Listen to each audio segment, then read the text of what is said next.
Have you ever felt like you just suck at YouTube or social media? You just suck at making content. I've felt that way before, and it's tough because I've kind of narrowed it down to two main reasons. And if you don't know who I am, I've worked with multiple 7- and 8-figure brands and businesses, help them grow on YouTube. I'll flash up some fancy images so you can kind of see what I've done, but I help business owners grow on YouTube. Here's why business owners suck. And I would say it is pretty much two things. We want to have this overlap of these two circles. On one hand, we have this circle that is what works on YouTube. And I'm going to share with you actually how to figure that out, because it's not search. Search isn't what's going to work for you. I'm talking to business owners here. It's not going to be sustainable. And I have a whole video breaking that down. I'll leave a link in the description. But we want to focus on recommendations. This is how you can just explode very quickly and get put in front of the right kind of people. Why?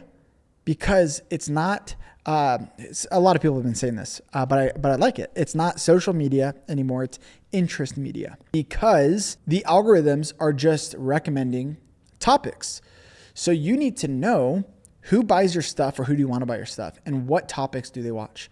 What are they looking at? What channels are they watching? That is, and a lot of people go, well, what are they searching for? That might be part of it, but and maybe go on, you search to figure out what channels are making content for these people, and then look at the outliers.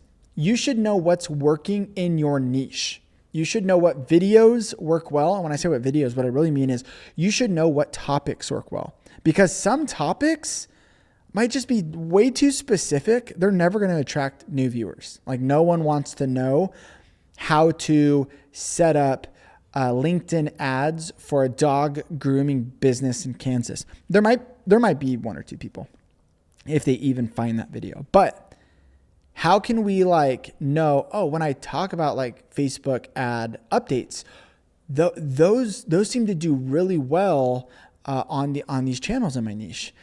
In the fitness space, what I was doing when I was working with Moves Method, which is a $5 million a month fitness company, and I helped them scale their YouTube channel from 60,000 subscribers to 400,000 subscribers in just 4 months. I was doing research in our niche I had to understand who are they trying to reach, but then what's actually working. And I'm writing this stuff down. I'm taking notes, and I'm looking at what are some common trends and what topics seem to be most popular across different channels. What's working right now? This week, what outliers? If you don't even know what an outlier is, that just means what videos perform much higher. So you can use oneof10.com, which is what I use. There's view stats. Oftentimes I'm just on YouTube as well. A major hack here to find out what works is create a brand new YouTube channel, brand new email and everything. You could do this with an incognito window, because if you create a new channel and you just watch videos in that niche, your algorithm is going to be that niche. So a lot of people, a lot of the business owners I work with, their algorithms don't actually reflect their audience because they watch different stuff. We want you to figure out what's the topic you want to own, what do you want to be known for, and then create a new channel. Just watch some videos in that niche, and then your algorithm is going to give you amazing video ideas. You're going to see channels that are working, videos that are working. You're going to see brand new videos that are popping off.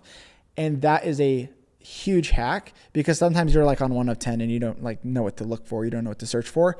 Just start there. It's free even. You could just do that. That's part of the circle. Okay. And the thing though, is if you just focus on what works, you might just burn out. You literally just might burn out. And I was talking with, Cole Gordon, been helping him with his YouTube channel, and we've just been experimenting with stuff. And I think that's okay, to just try things. And we were trying this new format, talking to a very wide audience, and it's very heavily scripted and edited and all this. And he didn't enjoy it as much. We record some podcast episodes, and he just loved them. So we have to consider not just what's working, but we have to consider the other part of the circle, which is what's sustainable. What do you like making? So one half of the circle, you're thinking about what does the viewer want? The other half of the circle, you're thinking, well, what do I want? And so for me, I like doing this kind of podcast style YouTube talking head, not super scripted videos, but I have an outline and I can set it to an editor, or I don't even have to. I'm like, that's what I like. But you have to know, do my viewers want that? Do they want a long form podcast? Are they going to watch this type of content? And so you need to live in the middle ground, because then if you just focus on one hand side, you could burn out from just trying to serve what the audience wants. On the other hand, you could just live in an isolated desert and no one's watching any of your content because you're only focused on what you want to make. And you can't do that. You got to live in the middle. And some videos you might go like, I just want to make this video. I don't care. That's fine. And there might be some videos you go, I do not want to make this video at all, but like the viewers, I think it's going to crush. That's fine.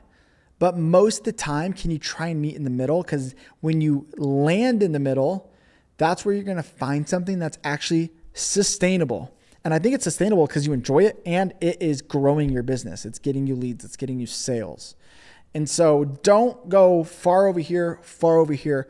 Try and find that middle ground. And here's the truth for finding the middle ground is it's not going to happen overnight.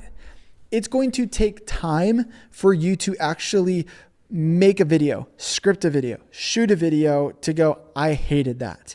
Or you might just be like, I'm going to do this, which I don't think you should make a decision based on saying that the first time. A lot of people hate the first time they do it, but then they get in a rhythm.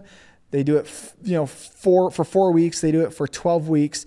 And then they start getting some cool comments. They start getting some text messages. And I'm like, man, people it's like people actually find this helpful. Like it was worth it. Like that I could do that again. Like that, maybe that wasn't as bad as I thought, but we're so in our heads sometimes making a video thinking we hate it or thinking whatever, that we don't let it live out long enough to see if it actually has some sort of return. And so the hard truth is just to go, I'm going to commit and like set a time period and go, I'm going to do this for 90 days. And then we can see what did I hate doing and what didn't work, what did work.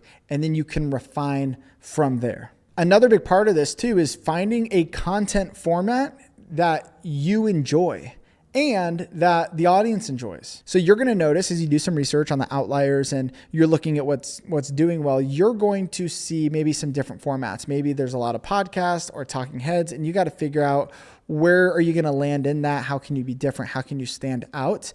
Are you going to enjoy doing? And so I have a whole video breaking down all the different types of content formats and ranking them, showing you each of them as far as like what ones are the easiest, but also which ones are the most effective for growing your business on YouTube. So you can click on the screen, check that out. I'll see you over there. Peace.